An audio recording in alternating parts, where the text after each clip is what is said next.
Hey everyone, welcome back to On Purpose, the number one health podcast in the world. Thanks to each and every one of you who choose to come here to become happier, healthier, and more healed. And I'm so grateful to our incredible audience. It's been phenomenal to see how much you've been listening, learning, applying in your lives over the past few months. I love seeing the reviews. I love seeing all the tags on Instagram and on Twitter and the videos on TikTok. It means the world to me that you're also sharing and passing this forward. And today's guest is someone that I've known for a couple of years. We've interacted in some really interesting environments. And I have to say that whenever she speaks, I'm like, wow. Like I'm completely in awe. Her insights are phenomenal in real time. I've been parts of like almost group thinks, and whenever today's guest shares an insight or shares some wisdom or shares a perspective, it's so powerful that you know that there's years of experience, there's decades of learning that go behind it. And so I feel really honored that I get to have this conversation. She's been on the show once before, but we were just talking beforehand about how it was during the pandemic. So that was very pandemic focused. But I think today is going to be really, truly powerful for you. I'm speaking about the one and only Dr. Ramani, who's a licensed clinical psychologist in LA, a professor at California State University, LA, and the founder and CEO of Lunar Education, Training and Consulting. Dr. Ramani is an author of several books. I recommend them all, including Should I Stay or Should I Go? Surviving a Relationship with a Narcissist, and Don't You Know Who I Am? How to Stay Sane in an Era of Narcissism, Entitlement, and Incivility. Now, Dr. Ramani will be adding the role of host to her resume as she launches her new podcast, Navigating Narcissism with Dr. Ramani, a show that focuses on narcissism and its impact on relationships. Now, I know all of you are fascinated by relationships, narcissism, and your mind. There's no one better than Dr. Ramani. Dr. Ramani, thank you so much for doing this. Thank you. That's a very big introduction. So I hope I can live up to it. It's true. And I think we've been in so many rooms. We have a lot of mutual friends. We do, yeah. People that we work with. And I really mean it. Like, I love the way you listen, and I love the way you articulate what you're hearing and connecting and putting the dots together. And you're so in demand. So to actually have you here today is really, really special. I wanted to start off by understanding a bit about how you came to this work and like how narcissism, because today you're known as the person who knows literally everything about narcissism or is deeply studying it. When did narcissism become an obsession or a focus or a point of study for you? Sort of around 2004, 2003, thereabouts. And it was in a research capacity, looking at what was happening in healthcare settings when you had really demanding, antagonistic, entitled patients and the toll that was taking in healthcare settings, which seems so obvious. But that led me to do a deeper dive, and I realized how little this had been researched in sort of healthcare situations. I was specifically working in the area of HIV, and so that started a research program. At that same time, I also had a clinical practice, and in my clinical practice, more and more people were kind of coming in with the same relationship story because I was studying narcissism in my research. I'm thinking, how interesting. Let me just shed this light on the patterns they're seeing that are quite antagonistic. And that just knowing that, and they said, well, can this change? And the answer to that's pretty much no.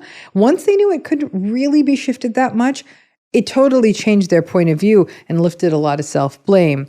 So those were the two things kind of happening. And that, honestly, Should I Stay or Should I Go? My first book on narcissism came from, after the sessions, these clients were so overwhelmed, they'd often say, could you just put this in an email, right? And I really felt for them because I could see it was a real deer in the headlights experience. So I'd knock out, something in an email. It also helped me organize my thoughts. And then I thought, okay, I keep writing the same email. So let's just make that a book. So when the world started sort of going upside down, I thought, this is interesting. I am going to approach this topic because I thought, well, this is actually what's happening right now. And everyone was using the word. A lot of people weren't using it correctly.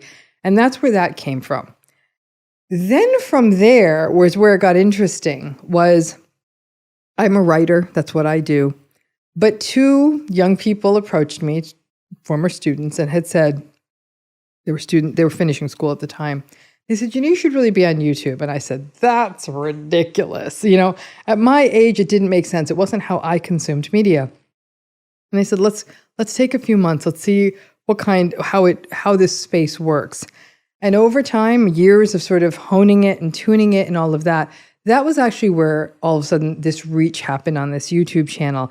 So it was an evolution, but what I found was where the real sort of pivot was for me, the world of mental health was not recognizing what was happening to people in these relationships. And that's when I got angry. And to me, anger is a great motivator. I thought, these people have been going to therapists and being invalidated, and maybe it's how you communicate, and maybe you aren't trying hard enough.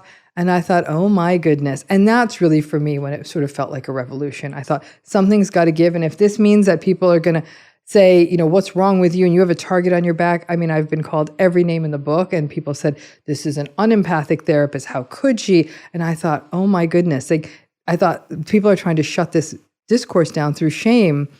And I thought, nah, let's just keep going. I'm old enough to not really care what people think about me anymore. And so that's really where it came from. And now that's just sort of the focus. The narcissism piece to me is interesting from a scientific framing and all of that. But the real passion for me is working with people who have been through these relationships and have never really felt recognized, seen, or heard, to help them with their healing and help them find themselves so they feel that they can stand on their own in the world and actually have their voice again. That's the mission. Yeah, so important and so needed. And I'm so glad that you're doing it. I feel like this is more common as an occurrence today than ever before. And do you think that's because narcissism was somewhat hidden for many years in the sense that it just happened behind closed doors? Or why is it only now that we're talking about it so much? That's such a good question, Jay. And it's almost like, without giving you too pedantic a history lesson, is that people have been, the word narcissism in this application, like about other people, didn't really even start coming into the literature until maybe the very late 1800s, early 1900s. Then some psychoanalytic theorists talked about it, but it was a really quiet backwater in the world of mental health. And mental health and psychology are new fields. It wasn't even until 1980 where we saw it come with the idea of narcissistic personality disorder, which is its own issue. That's very recent to me. What is that? 40, not even 50 years ago. And so people have been narcissistic since there have been people. And actually an interesting framing on it can actually come from, there's fascinating work. And if you've never read it, I can't recommend this book enough. The book Behave by Robert Sapolsky, maybe one of the most extraordinary books I think has been written in the last 10 years. And to me, Sapolsky is a giant in all fields related to psychology. And he makes this incredible, he's talking about aggression, sort of why do people behave aggressively? Why do people behave badly? And we do know, the science has shown it, narcissism is associated with aggression and violence. This isn't just these people are a handful. There's actually a risk here, and we're not addressing this risk. But when you look at what he says, when you look at the evolution of human history, he said, what we do see is a greater level of antagonism in people who came more from cultures where they were herding animals, goats, whatever, cows. Why? Because you could steal those things. But people who are pastoralists, people who farmed, you really can't get up and steal a field. I guess you could steal some of the ears of corn, but you're not going to make off with the whole field. Farming is more collaborative. Herding is more individual. So if you go back, and that is, we're talking hundreds, if not thousands of years of human history, how people sort of interacted through the world economically. You look at history lessons. I remember as my daughter was taking world history, we had a very long drive to school. So I said, why don't you teach me what you learned on the way to school? She'd study, I'd learn something. But what I thought over and over again, over 500 years of world history, a lot of drives over many years, is that what we were seeing is that these people who were in the history books were all very antagonistic. They were all very narcissistic. They didn't have empathy. They were arrogant. They were aggressive. They were controlling. They lacked empathy. They had to be the hero. It was always the same story. So I actually think narcissism, narcissistic relationships, all of this has been around since time immemorial.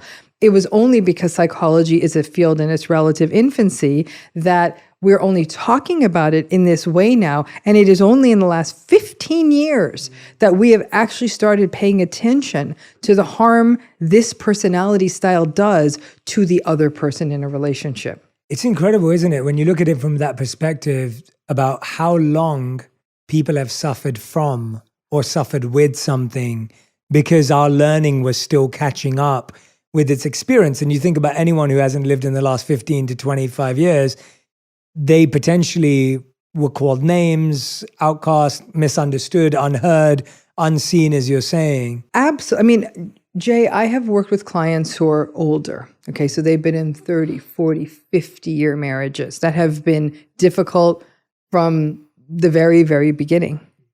And they said, you know what? It wasn't until I watched your videos, it wasn't until I read your books, it wasn't until the last 5 to 10 years that this finally had a name. And until then, I assumed it was my fault. I wasn't trying hard enough. I was complaining. I was being unrealistic about what a marriage should look like. That's what they were. They were basically, in essence, turning it back on themselves, blaming themselves, and culture wasn't helping. You know, people were saying, well, I guess you're not, marriage is tough. You have to make compromises. That's just how they are. They don't mean it. Their bark is worse than their bite. And so people would internalize that. And if you really want to look at it this way, even historically, we didn't really start talking about domestic violence until the late 60s into the 1970s. That's when Lenore Walker made the whole sort of, you know, the circle of abuse in a relationship and all of that. This is all new. And that was in the 70s. To this day, we still do not accord emotional abuse the same level as we do physical abuse. And yet, I got to tell you, everyone who's physically abused is emotionally abused. But emotionally abused people are showing up with the same level of symptomatology, often the same level of post-traumatic kinds of decrements in functioning, you name it. So this is all slowly evolving. Interestingly, the field of mental health is still slow to catch up. That's something that's got to change. Yeah, absolutely. No, I'm so glad we're having this conversation, and thank you for letting us go on a history lesson, because I think it's really important, quite frankly, to understand, to really get context of where we are. Seeing as you said, these words are thrown around now and they're also everywhere, and you've probably done this a million times, but for our audience, could you please define narcissism and then narcissistic personality disorder? Yes. Because I do feel now, as you said, a lot of people are using this on a daily basis. And while it's healthy that our language is evolving, I do often find that people also get wrongly labeled or early labeled or whatever it may be. I totally agree. And this is a big problem, struggle, call it what you will, is that, so narcissism is a personality style, okay? So if a personality style could be anything, including narcissism, agreeableness, introversion, neuroticism, those are all personality styles, right? So narcissism's on the shelf with them. Now, we would view narcissism, which sits under a bigger umbrella called antagonism, as a more maladaptive style, because their behavior can often put them at odds with other people. Things like the entitlement, the arrogance, the manipulativeness, the grandiosity. These are sort of really uncomfortable patterns. That's narcissism, okay?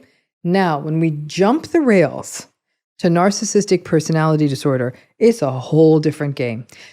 The reason people really get kind of a bee in their bonnet about this needs to be diagnosed by a licensed mental health practitioner is because in order for a person to be diagnosed with a mental illness, not only do they have to have a laundry list of whatever is associated with that, whether it's depression, anxiety, schizophrenia, bipolar disorder, substance use disorders, doesn't matter.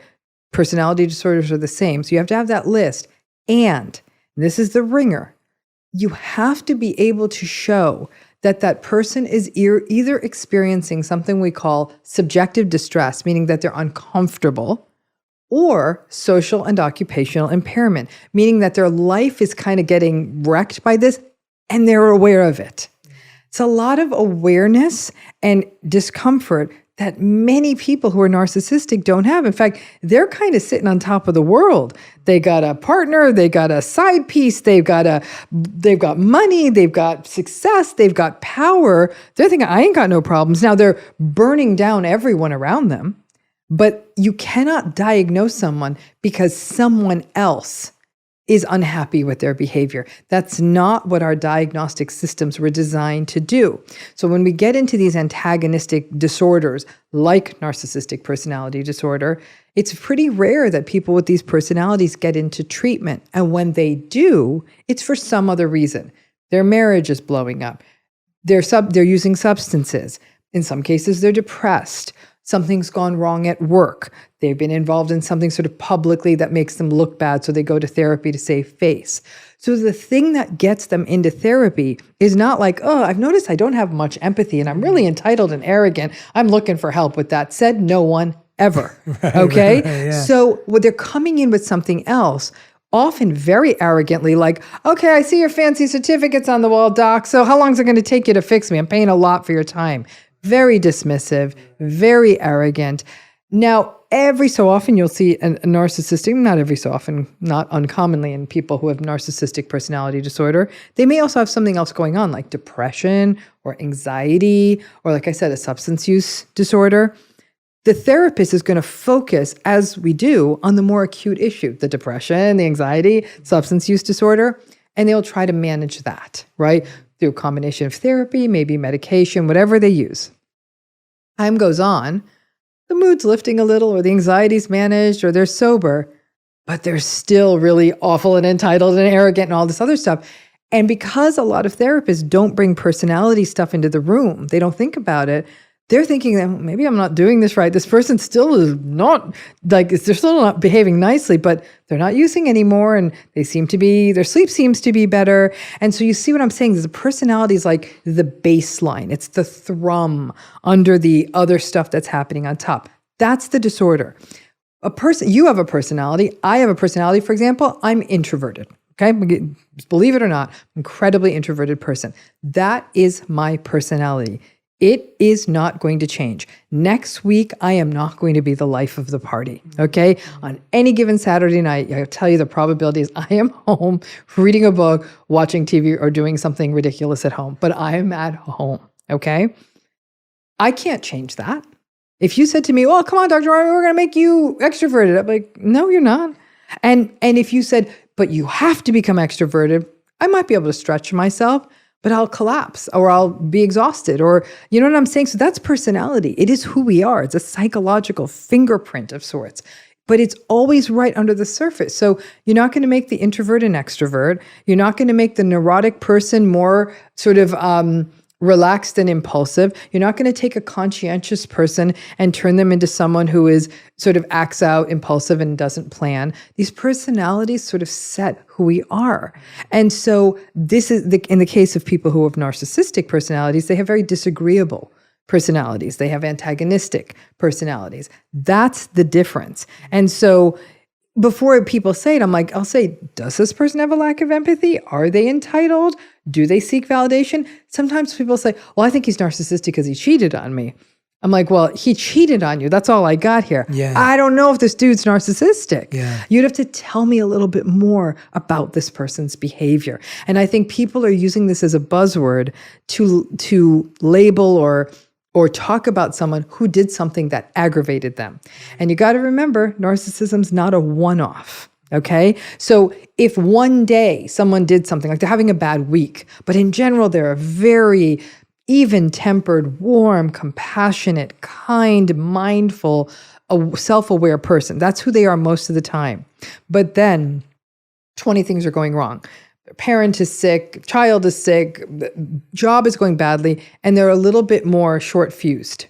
But they're even saying, I am not at my best. I am so sorry. Cut me a wide berth. You know, I'm so, and they're very aware that they're not behaving well. They're not behaving well. In that case, isn't narcissism. It may just be a bad week. That's such a great explanation. And I hope everyone who's listening and watching, I hope that's giving you real context and a wider perspective on how this all fits together. Thank you so much for that genuine masterclass. I guess where I want to start is, do we have any understanding, or how much is our current understanding on how people end up with a narcissistic personality?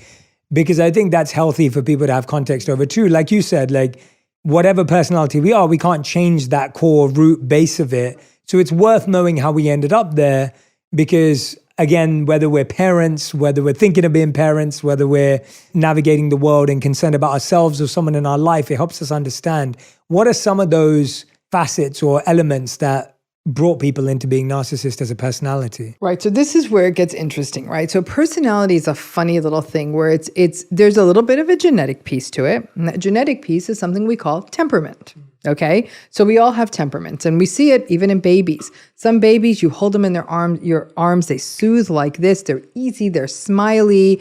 They're just content, and they're often kind. And even as soon as that point where they're sort of aware of who other people are, in toddlerhood, they come into preschool age, they're very aware. They'll take their cookie, they'll split it in half. There's some kids like that, right?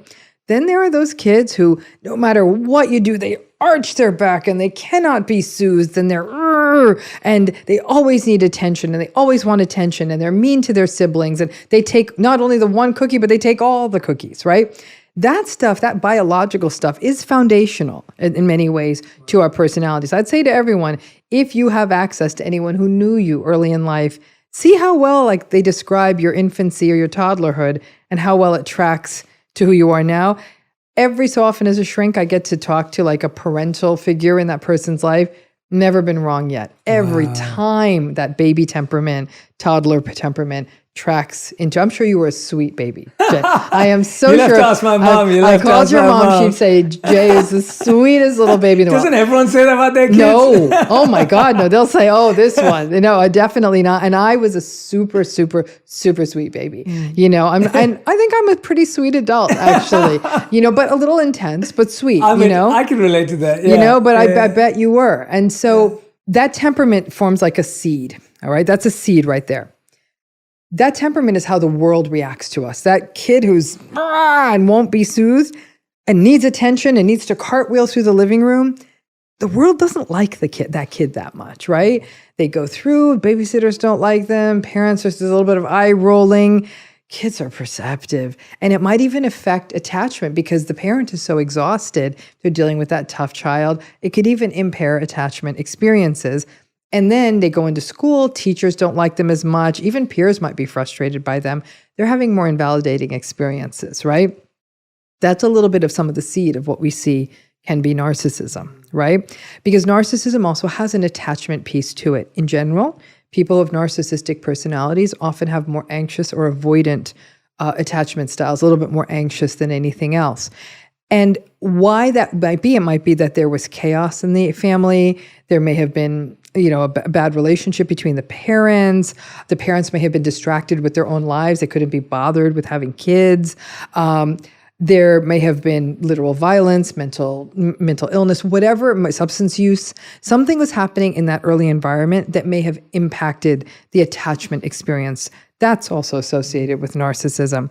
We know that in some cases, trauma early in life is associated with narcissism, but that gets tricky because in the vast majority of cases, it's not. Because the person might say, well, I had trauma in childhood. I'm not narcissistic. Yeah, that's the bet I would take. But we do see that sometimes, especially if that impacts attachment, that's going to make a difference. Those are sort of what I consider more of the difficult early circumstances, the adverse childhood experience, origins of narcissism. However, there's another side to it, which is the overindulged kind of pathway to narcissism. It's like, think of narcissism as Rome and multiple roads coming into Rome, right?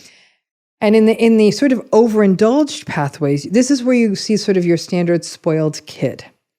The parents will give the kid anything, things and experiences and money, but here's the ringer. And there was a very interesting study that came out a couple of years ago where it's not just the spoiling, but it's telling the child, you're more special than any of these other kids. Not just that you're special, that's a lovely message, but you're more special. You don't, that line's not for you. The other kids wait in that line. I'll figure you're too special to wait in that line. That sort of, that you're better than the others. You're more special than the others, which a narcissistic parent may do to their child. And that's how we'll sometimes see narcissistic parents may beget narcissistic kids, but not as a rule. So But all these pathways I'm describing don't always end up in narcissism. Why some end up that way, I do think the temperament piece probably plays a bigger role than we think. And I've worked with many, many narcissistic clients over my years of practice, and I've seen all of these etiology origin pathways play out. But depending on the origin, that will affect how the narcissism looks in adulthood. The more kind of traumatizing neglect origin will result in narcissistic people who are a bit more sullen, resentful, aggrieved, sad, socially anxious, whereas the spoiled child narcissism will end up a little bit more grandiose. Wow. So I hope that makes it a little bit clearer. Yeah, adds a lot of color. Yeah. Adds a lot of color, right? I mean, I think one of the biggest challenges we see is that when I speak to people, whether I'm working with them or I meet them, or when they're working with a therapist and then I'm connecting with them in another part of their life, most people don't realize they're with someone narcissistic until after they leave. Like when you write a book, Should I Stay or Should I Go? I found a lot of people figure it out towards the end. It's not something you spot very quickly, at least from people I know. And I would love to hear your experience. Obviously, you've done this for so long. You've had so many conversations around this. I found that it's not something that people spot very early, or sometimes their early signs of it even seem positive, or it seems that it can be attractive. Like you said, a lot of people who are narcissistic can be ambitious, they can be successful, they could have achieved a lot of things through that pain, that trauma. So walk us through now, if we're in that should I stay or should I go mode. That's the name of Dr. Ramani's book as well. So as we're talking about it, feel free to order that book. When you're in that position and you start to sense there's some narcissism in the person you're with, what are you going to sense? What are the things that people usually notice? Why don't we notice it early on? Like, what about narcissism is somewhat, can it be attractive? It's very attractive. And here's the ringer in these relationships. People want the narcissistic people to be the cartoon villain, right? They want it to be in your face, bad, mean, lying, deceitful, betraying all the time, right? Well, that would be easy. No one's going to put up with that. The challenge with these relationships, whether it's a parent, whether it's a partner, colleague, friend, sibling, you name it, is that there's often enough good days in there to keep you hooked. All these qualities, charm, charisma, confidence, ambition, being fun-loving, being extroverted, wanting to have all kinds of interesting experiences. Narcissistic people are very sensation-seeking. They're novelty-seeking. It can be really fun. That's why we talk about the love bombing that happens at the beginning of these relationships. And what happens is when I've worked with people, especially those who've been in longer-term relationships, they'll say, Doc, it isn't always bad. It wasn't always bad, but the bad is really bad. Like the bad leaves me wondering if I'm any good, and I feel like a bad person, and I feel like I'm the one with the problem, and on and on and on, right? But then there are those good days, and the person will often say, see, I was the one who was wrong. I'm being too demanding. I've got this silly notion of what a relationship's supposed to be, and I can set a clock on the fact that it's going to go back into the downward. So I think that that's one thing I want everyone listening to this to know, is that people say, well, maybe this person in my life isn't that antagonistic. Maybe they're not that narcissistic because we have these good days. Plan on the good days. It's like being in a relationship, or it's like living someplace where the weather's always extreme. It's either like 85 degrees and sunny, or like the most horrific hurricane blizzard. And that weather alternates like on an every few days basis sometimes. And so as a result of that, it confuses people to no end. It isn't always bad. There were good moments. There are good memories. And that's what confuses people. So this idea of recognizing someone. In my own podcast, Navigating Narcissism, we've done now 30 episodes, right? That's amazing. 30 episodes, 30 conversations about narcissism. And in many of these cases, what I've seen, especially in the intimate relationships, somewhere around 1, 2, 3 years, things were becoming clear. Although you see the red flags as soon as like the first month, the pieces turning into something. It's like pixels, right? A couple of pixels teach you nothing. Lots of pixels make a picture. And it takes a couple of years for a lot of folks to get enough pixels to say, okay, there's no not seeing this. But by then, they may be so deep into it that cognitive dissonance kicks in and you want it to work. So you tell yourself whatever story you need to tell yourself so the relationship can sustain.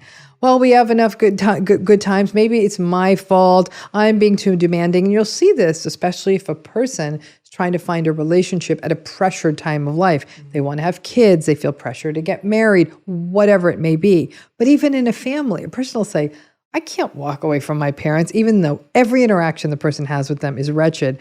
And my job is to help people find that middle ground of having realistic expectations. But I do think that when red flags are always a story that can be told retrospectively. Like, okay, there was a red flag on the first date. There's a red flag in the first month. Everyone will say like, okay, all that being late or, all that telling me that they told me not to apply to that school because they cared about me and didn't want me to feel like I was, they didn't want to watch me go through the school telling me that I couldn't get in. But in fact, what they were doing is holding them back on their dreams. Yeah. Like the pixels turn into a picture. And I think that it does take time. And a lot of people will feel embarrassing. How did it take me 2 years to see this? To which I say, 2 years is fast. Good for you. And when the love bombing ends, and love bombing lasts anywhere from 6 weeks to a year. I think that's about the range. And so when the love bombing ends and the devaluing starts, people are almost on this weird addictive treadmill of like, how do I get back to that? Yeah. And what do I need to change in myself? Never stopping to think, okay, this person brought their A game for about 3 months. They've shifted. I have not changed. So if you can see it clearly, you can see the patterns clearly. Things like, they'll get incredibly sensitive to criticism. That's a very common pattern in narcissistic folks. And so everything will be going well, and a person's feeling more comfortable, and they might give them feedback. I don't know what they're wearing, or the restaurant they chose, or their job. And a rage that feels like a tsunami will enter the relationship, and the person will be like, what the heck just happened? Those ego injuries can really result in these volcanic kinds of, sorts of shows of emotion. That's when people start getting confused and saying, maybe I was harsh. Maybe I shouldn't have said that. And so what we see invariably is the survivors in these relationships take it upon themselves to try to change everything about themselves, believing they can change the other person. Yeah. And if there's only one takeaway here, it's that narcissism, like all maladaptive personality styles, is really resistant to change. The more maladaptive the personality, the more rigid it is. The more healthy and flexible the personality, the more give and take. So agreeable people are incredibly flexible. So even if they don't want to do something, they might think like, I love her, she wants to go. And I'm, they've always been there for me. So I'm going to go to the horror film festival, might cover my eyes, but then think that that's the give and take of a relationship and won't be angry about it. That's the flexibility. Narcissism is the opposite. It's like, it's solid as a brick. Yeah. Wow. And I think that when people end up in those scenarios or those experiences, we have this, you raise this point that we almost try and counteract bad memories with good memories. Like that's how we like to make sense of someone is, well, if they do a bad thing, how many good things did they do? Or if they do a good thing, how many bad things did they do, right? If we don't like someone overall, we'll come up with a list of mistakes they made. If we like someone, we'll come up with a list of compliments they made. What's a healthier way of making sense of someone? Because I don't find good and bad to be that healthy. As you said, it could mislead you. I always say to people, you've got to be able to be comfortable with this concept of multiple truths. Okay, multiple things can be true at the same time. You could have had a wonderful courtship. You may have great sex. This person may regularly gaslight you. This person lies to you. You really love how they cook spaghetti. They're wonderful with your infant. They often raise their voice at you. Do you see what I'm saying? Yeah. All of these things are happening at the same time. Mm-hmm. The hardest thing I believe a human being can do is to sit with those multiple truths and not run away. It is the ultimate test of mindfulness because we cognitive dissonance, our brains are wired. They're not wired for inconsistency. They're wired for consistency. And when things are inconsistent, we feel very tense. Mm-hmm. We feel very uncomfortable. And the human species gears towards homeostasis. I need to not feel tense. Mm-hmm. The best way to not feel tense is figure out, okay, I want to stay in this relationship. So he's a good father. What more could you want, right? Yeah. Now, you can argue the flip side of that too. When a person for some reason feels ready to leave a relationship, they may cherry pick all the few bad things and forget how much, that this person's actually really well regulated and kind and compassionate and all of that. I think part of the struggle becomes what constitutes a healthy relationship in any culture. Without that agreed upon definition, I think that's half the battle. So when people say to me, what's a healthy relationship? I'm like, oh, easy. It's kind, it's compassionate, it's flexible, it is respectful, it is cooperative, it's collaborative, there's equitability, and it may be that there's very clear roles, but there's a perceived sense of equitability in the relationship, there's self-awareness, and there's an investment in the growth of your partner. That's a healthy relationship.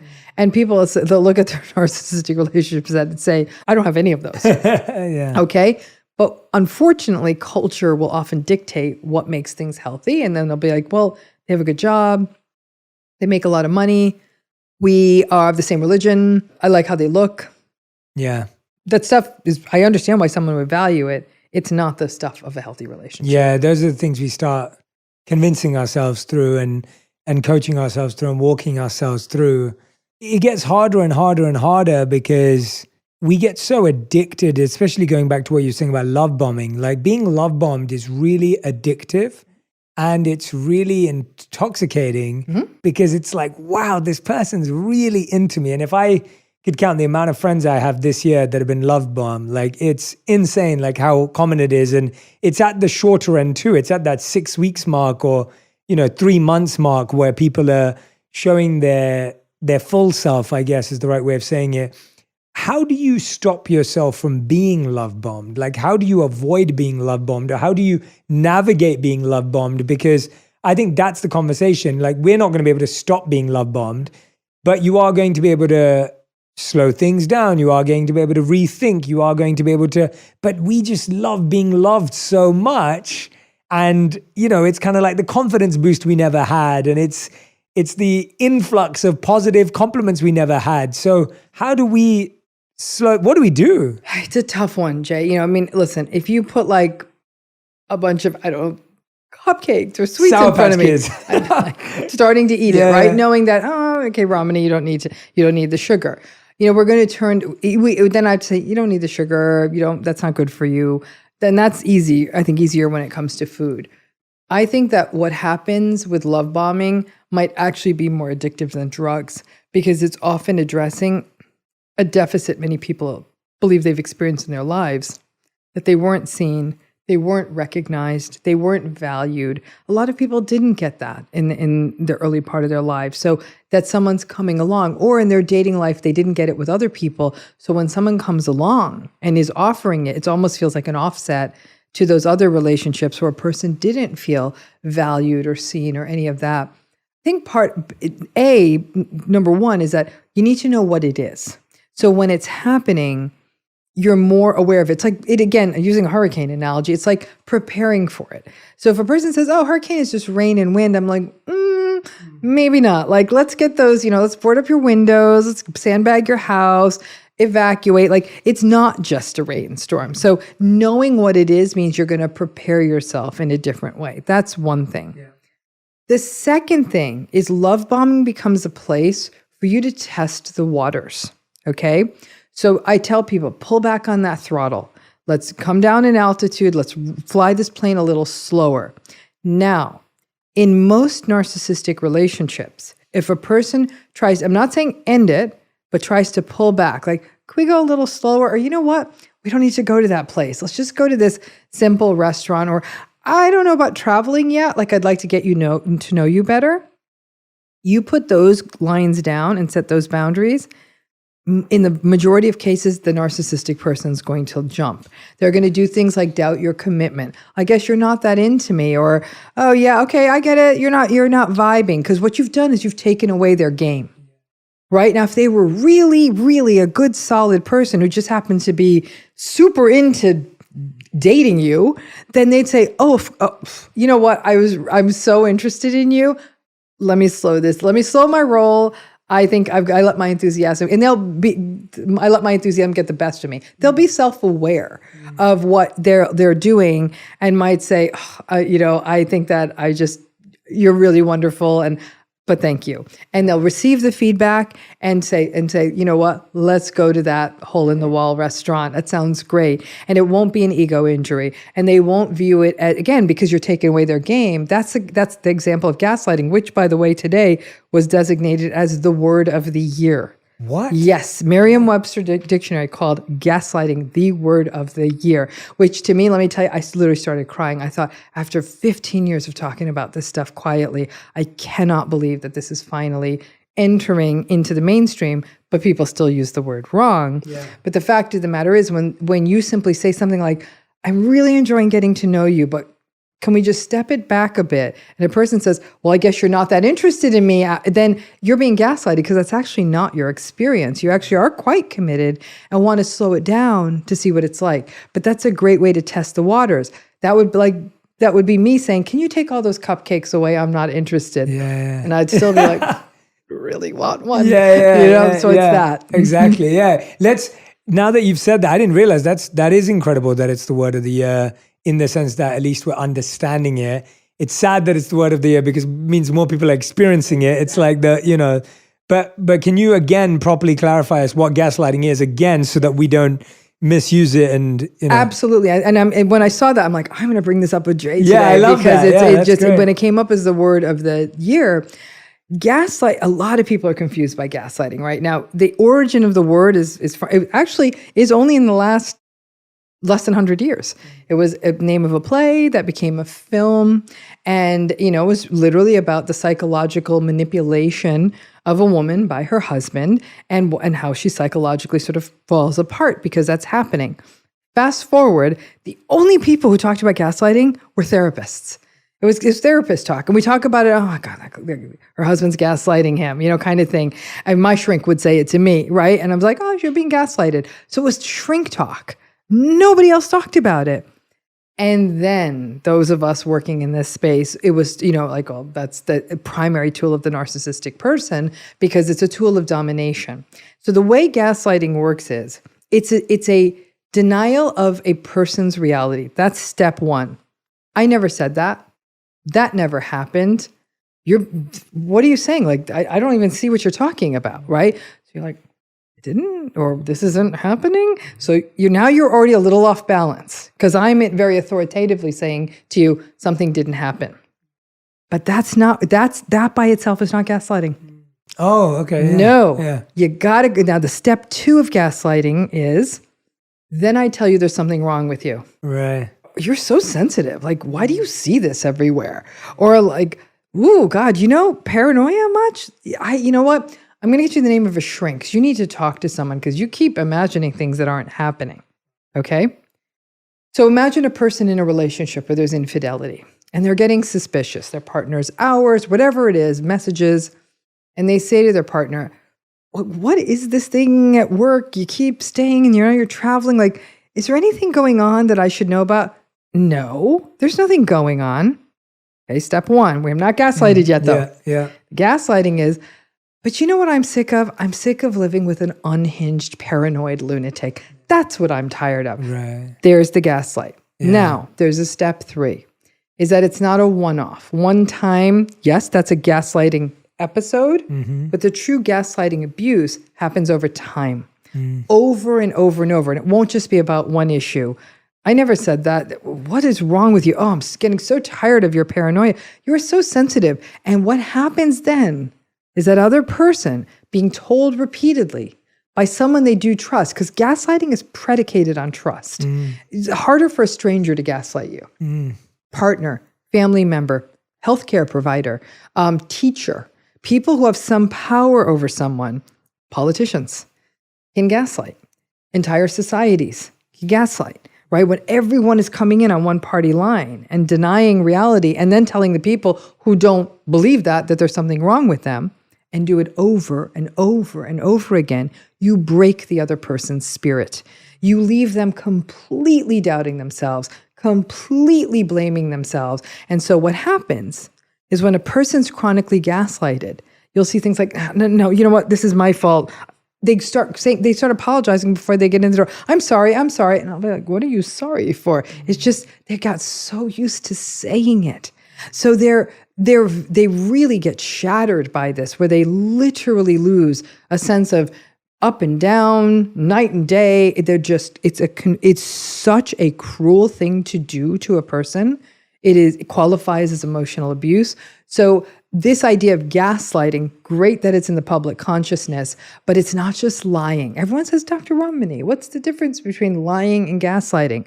Lying is a denial of evidence, right? So today we had our time to get together and make it up. You say, oh, okay, you're going to be here at 2:00. And I'd say, that's not true. You told me to get here at 1:00. It was 1:00. I know it was 1:00, and I insist on that. Then you'd be able to show me the email and say, Romani, look, it says 2:00. And then I went with that, right? Then we were just closed. Lies get shut down by evidence. Gaslighting is a lie, but wrapped up in this invalidating bow. And that, I mean, when I hear that, it breaks my heart, because I know so many people have been on the end of that. And you see how someone may even have started off with an anxious or avoidant attachment style, and now that anxiety is through the roof, or that self-criticism is, the self-doubt is even greater. Now that person can't trust again. Now the person's struggling with their value and their worth. And I know this is a bigger question, and I do want to get into it, but that individual, what could they have done differently to avoid going inward? Because what I've found is that when someone is potentially probably one of the other personality types, it's natural for them to think that there's something that they need to change. That's the natural default of the other personality types. It's like, well, if something's not working out, maybe I should change, because then it could be better, right? Or take responsibility. Exactly. And so, and I've seen that in myself, even when someone would say the meanest thing about me, even if I know it's not true to my core, there's a part of me that will still reflect on it, because I'm like, what if? Maybe it's something I'm missing about myself. But how do you avoid letting it affect you? Or are you saying there is no way and it is going to affect you? I think that it's a mix of things. And it's interesting when people get savvy about gaslighting and they know they're being gaslighted in real time. Now, the one thing you can never, ever, ever do is tell a gaslighter that you know that they're gaslighting you, because then they're going to double down. Yeah, right. Okay? So when it's happening in real time and this is what's so hard, because it becomes sort of a cart before the horse thing. Most people haven't done the therapeutic work of, who am I? What am I about? What is my identity? How do I stand as a person? What do I believe in? What do I care about, right? Very few people do that work. Because then when you do that, again, I get this a lot in online spaces, because a lot of people out there who are very pro-narcissism, apparently. And so when I come out, they're a big organized community. Wow. Dr. Romani is a terrible therapist, and she's very unempathic. That was one of last week's comments, okay? Oh, wow. It has less impact, Jay, because I don't know this person's a stranger on the internet. But I have to catch myself, because I know there's parts of me that have that neurotic structure where I believe that's plausible, just because that's just sort of how I've been wired. That's what I mean, right? Yeah. The work then becomes, I have to literally talking myself out loud, like, Romani, you are empathic. You're solid. You are a very good therapist. You've seen really meaningful change in clients. Literally, I'm saying this out loud. However, and this is the interesting rub, this hurt you, even though this is from a stranger. So give yourself a second. And that might be talk to someone I care about, who cares about me, to see if they can uplift me. It might be do something pleasurable. It might mean doing a brief workout. It might mean whatever it means, that there's a moment when I'm saying, I need to show some compassion to myself right now, because this person has hit me someplace that hurts. It becomes a different call to arms at that point. Yeah. Does that make sense? Yeah, but the initial that does. work is, who am I and what am I about? Yeah. And I think that this is why journaling becomes so important, because having these places you've written things down where you can look back and say, I really have come at things from the heart. And sure, I've made mistakes like everyone does. But listen, this is a highfalutin. This is me having been in therapy for 50,000 years, you know. Yes. And so that's also there's a place where that work's been done, and having gone through a life and had to learn from all of that. That was not something I was doing when I was 25 years old. So a therapist, though, if a good therapist, would be a place where somebody could say, "You're being gaslighted," and I can't tell you how many times I've sat with a client and said, "It sounds like they're gaslighting you." The client would be like, "What?" And then we'll walk through what is their reality, who are they. And then when that session is done, they'll often say, I feel like a big weight has been lifted off of me because I was literally doubting the very essence of who I am. And this is where therapy becomes so important, because it's sort of bringing a person back to doing that work of who they really are, what they really stand for, what they're about. So in real time, it's really about listening to it. I have to be honest with you, when in the presence of someone who is gaslighting me and they're actually somebody who I do value, I tend to disengage a bit. You know, I'll just sort of I'll say, I'll often give okay, we're just seeing it in different ways. And I'll sort of soften, and I won't get into it with them anymore. I don't, in fact, one of my techniques I give the clients I work with is don't go deep, don't defend, don't engage, don't explain, don't personalize. So I'll disengage a bit and realize, okay, this is no longer a safe space. Yeah. And that sort of feels self-protective. And I think that's almost like retraining an inner critic to say, can I also have an inner bodyguard? Yeah. So that I can just have someone's like, hey, hon, let's just pull you back a little bit. Yeah. It's so interesting. I had an episode with a coaching client, because obviously I had an episode like that with a coaching client earlier this year, and I have a similar approach where I'm like, I know who I am. I know what I care about. I know with what intention I work towards. And ultimately, if that's an opinion someone has of me, they're entitled to that. But I'm not going to go deep with it, because I know that's just not my truth and that's not where I am. But like you're saying, that takes a lot of self-work beforehand. And like you said, there's also still an openness to feedback. There's still an openness to being better. It's not like you think you're complete and you're perfect and your intention's perfect either. So I really like that you brought it back to that, because I'm glad that we got back to that at the end of the day, it's about who you are, your intention, the essence of who you're trying to be. And that's ultimately all you have to go back to, before and after. But it's hard. It's hard, I know it's really, really, and for people who've been through lifelong narcissistic abuse, long-term narcissistic abuse in a relationship, they're like, I have no idea who I am. So I do say that honestly, and the original film Gaslight portrays this as part of the storyline. Ultimately, she got ungaslighted, if you will, because of just one person. It only takes one person. And I always tell everyone, you can be the person who turns the gaslight off for someone else. You may witness something and say, that's, you might be at a meeting and someone might say, that's not what they said. And so now you're ungaslighting them in real time. It might be you do it after the meeting if that's safer. Someone will tell you what's happening in their relationship and you don't doubt them. Say, oh, come on, it couldn't have been that bad. You don't say that. You're like, I am so sorry this is happening to you. This sounds absolutely terrible. Are you okay? Because what you've done is you've given permission to this person who's just told you they're going through something terrible. Minimizing it in many ways is a gaslighted approach, right? Oh, it's not that bad because of our discomfort with someone else's discomfort. We can hold this space for other people and sort of turn that gaslight off for others. And you'd be amazed at how quickly that can turn the ship around. Yeah, well, what are some of the realistic expectations for someone who says, I think I can change them. I think I can be the person that helps this narcissistic person evolve, grow, change, whatever word they use. Like, what have been realistic storylines as to how those episodes and scenarios go? They don't. I am in my book, Don't You Know Who I Am? There is a letter in that book. And I had been speaking in some public forum. This woman heard me. And somebody was asking me a question in this forum. And she was in a relatively new marriage. They'd been together a couple of years, married. All the narcissistic top notes were there in her partner. And she was asking the question, I don't know, can I stick this out for another 10 years? I'm just trying to figure this out. And then this woman just did it herself. She's one of the people who's decided to stay the next 10 years. And she beautifully lays out, honey, this is what's going to happen if you stay for another 10 years. Just basically 10 more years of gaslighting, 10 more years of broken heart. I've worked with clients, Jay, who weren't ready to go. And so they'd sometimes even drop out of therapy. And a few times I've had those clients call me back 3, 5, 7, 8 years later, sometimes tearful, and say, nothing changed. And there's no sense of triumph in me for that.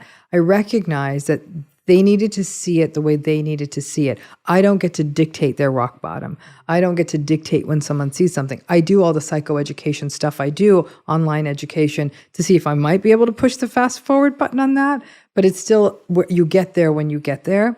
But like there has been, I can say, I probably count 10 instances of people, 10 of the thousands I've heard, that where people have said, you know, this person actually, when I said, I'm done, I'm over it. In fact, recently this came up in one of the seminars in my healing program. And this person said, I'm done, I'm out. And she moved into her own place. And her husband ended up going to 12-step. He ended up going to therapy. He had become more self-aware. And she had found herself thriving, living by herself. But she did love him. And he said, I want you to move back in. And she said, you know what? I'm still growing and finding myself. So the answer to that is no. We can continue having tentative conversations. And he didn't rage at her. That was one of the more hopeful stories I've heard in the last few years. And that's 1 in 5 years. Thousands, yeah. And so, you know, that in this case that this person became more well-regulated, but her telling me that 12-step helped led me to realize that perhaps addiction was probably the more powerful piece of that story. We'll sometimes see sort of competing kinds of patterns, but by and large, I have not. I mean, it is the realistic expectation, though, to your point, the reason that book is called Should I Stay or Should I Go is about 50% of people stay in these relationships. Yeah, that's what they I thought, do. Yeah. And the reasons vary from finances to children to religion to culture to I still love this person, to I'm afraid, whatever the reasons are, no one, not me, not you, not anyone gets to judge those reasons.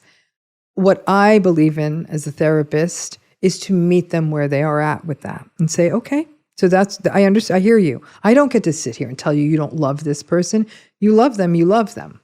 I'm here to tell you this is what you can realistically expect if you stay. Right? And I use this sort of metaphor of going into the tiger's cage when I'm talking with survivors, which is there's a tiger, there's a cage.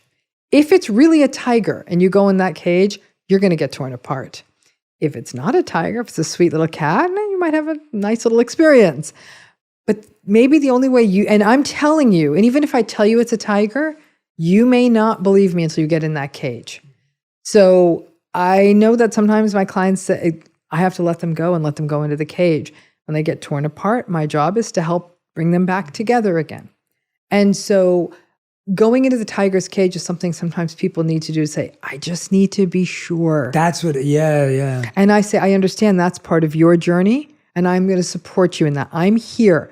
Because I think some clients think like, well, Dr. Roman, he's going to be offended if I go, if I go there. Either. And I'm like, you don't no, want that either, as somebody who has gone back, who continues to maintain more than a few narcissistic relationships in my life for reasons of culture. We're both South Asian. We know that there's a tremendous pressure in South Asian, Middle Eastern, actually in many cultures to sustain committed relationships and family. So I can't roll into those cultures and say, yeah, you got to go. That's not an option. But saying to people that you are not going to get a depth of emotional need met here.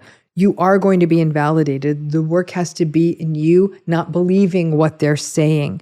They are not going to grow empathy. They're going to remain entitled. You need to develop other sources of support, and that might be through friends, through family, through spirituality. However you find those spaces where you feel seen and heard. Like I said, whether through other human beings, the universe, God, whatever that looks like for you, that's your work. So when you realize that maybe the normal depth of a relationship, of a healthy relationship is this, you got this. Yeah. And you're going to have to be ready for that roller coaster of the bad days, the good days, and not personalize it. But in the long term, Jay, staying in that toxic setting is going to take a toll on those people. Even with all the realistic expectations, it takes a toll on a person. Well, I think you've just hit something there, that's the real growth, that whether you decide to stay or you decide to go, the work of figuring out who you are and what's important to you, what your self-worth is based on, what your value is, that's going to happen either way. Hopefully. Well, that's going to be a path that hopefully you'll have to take either way. And so whatever you're going to do, please take that path, because that's a path that stays with you forever. But to take that path quietly. So you don't get to, so the ultimate healing in the narcissistic relationship comes from a process called individuation. You become you. It's imagine like a tree, that's so shadowing that the plants under it can't grow because they're blocked from the sun. Our goal is to get you out of the shadow of their branches, to no longer have to serve in psychological servitude to them, that you get to individuate. The problem is they don't want to hear it or see it. Sort of psychologically alive in a narcissistic relationship, you have to skirt a very challenging line of being authentic in other spaces, but not in that relationship, because that's really hard, because your authenticity will be shaved away. But if you make it a very conscious act that, once again, that inner bodyguard, I'm protecting myself right now. They don't get to see all of me because they are not able to hold me safe. And I deserve that. So I'm going to put authentic me away for a minute. And I'm just going to show up, not going to be cruel, not going to be unkind. I'm going to show up and do what I got to do. You know, whether that's just sort of keep the trains running on time. I work with clients, honestly, Jay, coming up with a list of neutral conversation topics. The weather, what someone said it beautifully the other day, they said, sports, news, weather. You know, like that's pretty much all you can talk about in these relationships, right? And weather tends to be the safest. Can you believe this rain? It's really cloudy. I wonder when it's going to get warm again. I mean, and people say, but that's not a relationship. I said, it never was. Yeah. So you learn that piece, but you allow your authenticity to bloom in safer situations. It's like a plant that can only bloom in the night, but not in the day, right? The flower's gorgeous at night, but there's reasons it can't be bloomed in the day. You're still going to bloom, but you become a much more intentional and mindful person in your life, that you really say to yourself consciously, even like you might be pulled in front of a friend's house and say, I can't bring all of me into this. You breathe in and you go and you show up as sort of part of yourself, but not all of yourself. And you know what? You know who the real loser in that is? That fool of a person who doesn't get to participate in the full glory, the full authentic glory of who you are. They lost, not you, and you protected yourself. And that part the reason why I'm hearing from you, why that path after 10 years in the letter, as you said, is even so tough, is because being a less version of yourselves takes so much strength and so much courage. It's not weakness. It takes so much energy to be a less version of yourself because someone doesn't allow you to be your full self. Correct. It's a restraint,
but it's not. And I think for too many people in these relationships, they're this attenuated, less authentic version of themselves.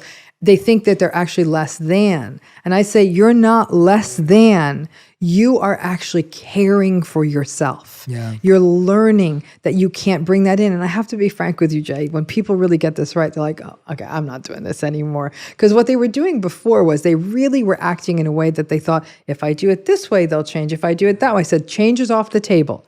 From here on forward, you're moving forward with change off the table. And I'll tell you, that pressed the accelerator for many people, saying, even if they didn't leave entirely, in intimate relationships, they often left, but in family relationships, they'll say, I think I'm going to take a pass on Thanksgiving this year.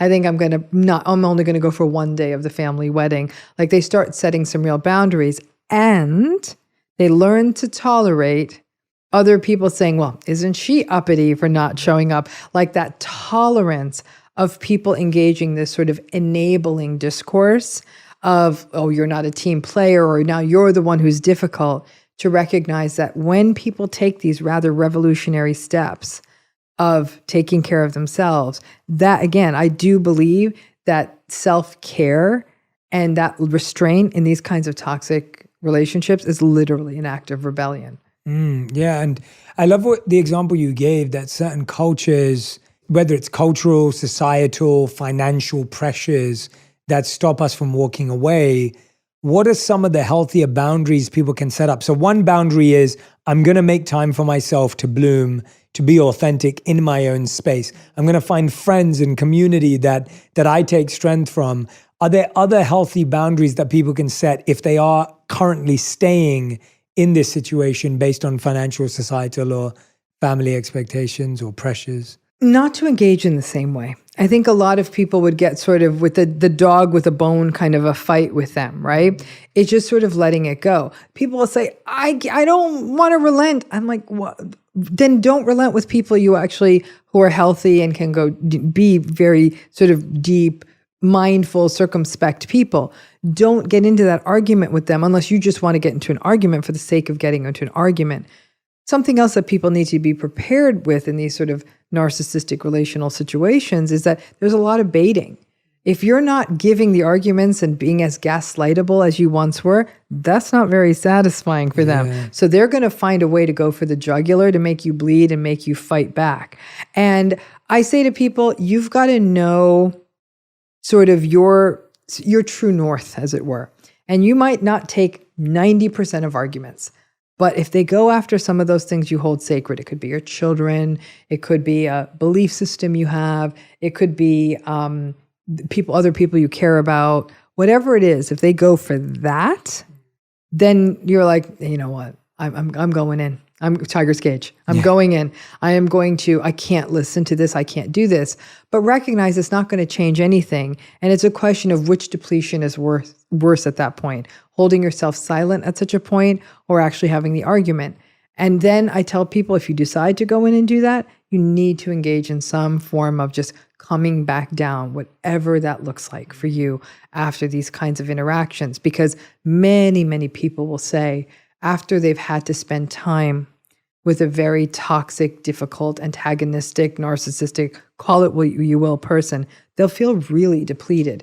And if you keep having those episodes of depletion, you're going to get sick. Yeah, I've also found that, more from an experience point of view, that the more you're associating with that energy, the more likely you become or adopt certain behaviors too. I don't know if you've seen that, where certain people start adopting similar patterns, similar behaviors in order to be able to fight back and defend themselves as a defense mechanism. Not saying that you become narcissistic, but that you also respond by gaslighting or trying to, you're using that person's game against them because that's the only play to survive. And you're doing it consciously, but eventually, it just becomes unconscious to some degree. I don't know if you've seen that. I've seen that. Yeah. I've definitely seen it where people will not say, that you change. I think that people will say, I don't know how often you'd be willing to steal food, but you'd steal it if you were hungry. Yeah. Doesn't make you a thief. Yes. That's right. Yeah. That aligns. Yeah. And that's the, we would all do things we don't ordinarily do to survive. And I think that some people, until they understand this personality style doesn't change, that you have to have these realistic expectations, all of that, until people get that, they do keep sort of getting into the tango with them, which may mean, shifts in terms of frustration, dysregulation, their own empathy may wane. We know that there's something called compassion fatigue. Compassion fatigue is very contiguous to burnout. And people in these relationships will say, my empathy has gone to hell. Like, people are telling me their problems. I'm like, I don't have it anymore. And it's not that your empathy has gone away, but it's almost like it's been it's almost like a vessel where the compassion's only going out and very little's coming in. Yeah. Dr. Ramani, this has been incredible to talk to you. And I just want to recommend the books because we only touch the tip of the iceberg. The book, there's two books here that I highly recommend. One is called Should I Stay or Should I Go?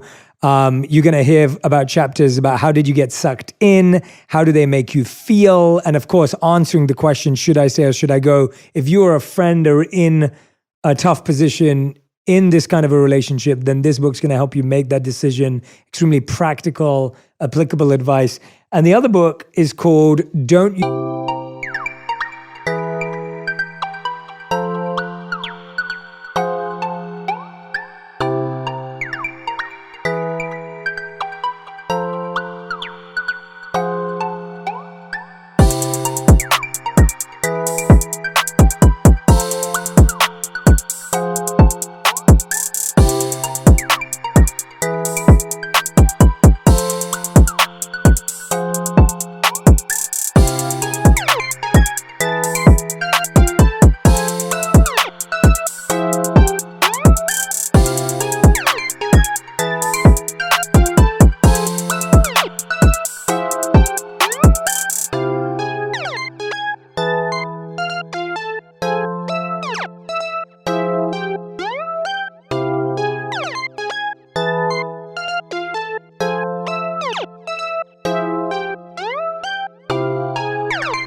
You know who I am, how to stay sane in an era of narcissism, entitlement, and incivility. This book is also available right now. And so I highly recommend both these books. Dr. Ramani, is there anything that you didn't share that you really want to share from your heart, or something that's on your mind, or something in the moment that you feel inspired or called upon to share with us today? I think that for me, it is I'm tired of the loss of human potential I'm seeing in these relationships. Wow. Whether it's a 5-year relationship or a 60-year relationship. And while it is very hard for a person to actualize and give light to their best self while they're in these relationships, it's not impossible. And I have worked with people who have been in long-term relationships like this. And yet I see their empathy and compassion are deeply retained. They still do laugh deeply. And they'll say, listen, I can't, in my world, in my life, in my culture, I can't end this, but that doesn't mean there's not joy in my life. And I think for me, what I want to do is, I think everyone's been misplacing their hope in the narcissistic relationship. The hope needs to be in oneself. And that the hope has to be that there is this tremendous untold story in you, and it is your story, not the story of them in your life, but you in yours. And to give sort of flight to that narrative of you, that to me that's the work, that's the healing. And when people say, does this ever fully go away? And the answer is no, it doesn't. It is something that's there, and I'll say survivors have a unique beauty, right? It's roomy, and it's the wound where the wound is where the light enters you, and all of that. I always say the survivors can see each other in the room, right? They're the ones in the audience that are sort of like, with I'm finally being heard and seen kind of thing, and they've had a different journey. I'm not saying it's better or worse or more virtuous, but there can be this sort of depth you bring into your life after having been through it. It's a loss of innocence. Jay, I have to say, you'll never sort of laugh and be in the same way, but you may sort of, when the laughter comes, it feels like a gift. And I think that many survivors say, I'm ruined. Not only not ruined, there's a depth to your inner beauty that really comes out. I'm not saying anyone should seek it out, by the way. It will find you. That's the problem with narcissism in our culture. And so, like I said, this is being done through storytelling in my podcast. I try to teach about it. But above all else, to me, the work is helping people heal from this, because I don't believe anyone is defined by this. Yeah. No, that's so powerful. Everyone who's been listening and watching, the podcast is called Navigating Narcissism. Make sure you go listen and subscribe. YouTube channel as well, Dr. Ramani. And of course on Instagram, make sure you tag us across platforms, whether you're sharing clips on TikTok, whether you're sharing in your stories or your posts on Instagram. Make sure you tag Dr. Ramani and I, letting us know what stayed with you, what stuck with you, what you're going to share with a friend. Maybe there was a moment that you know someone in your life needs to hear. Make sure you pass this episode along to them. I hope this episode very clearly defined and described for you narcissism, gaslighting, love bombing, really trying to break down what these terms actually are, how you can get an instinct for sensing them, knowing when they're there, and then the steps that you can take, which are laid out beautifully in the books and the content that we've recommended. Really hoping that you find the help and support that you need in order to navigate narcissism in your life in any form. And we're going to be welcoming Dr. Ramani back onto the podcast many, many times to have future conversations about this theme in different areas of our lives as well. So Dr. Ramani, thank you so much for your time and energy. Honestly, your work is so needed and so powerful. And what I love from sitting down with you every time is not only is my mind stimulated and not only do I feel my intelligence is gained, I always feel moved by the words you share.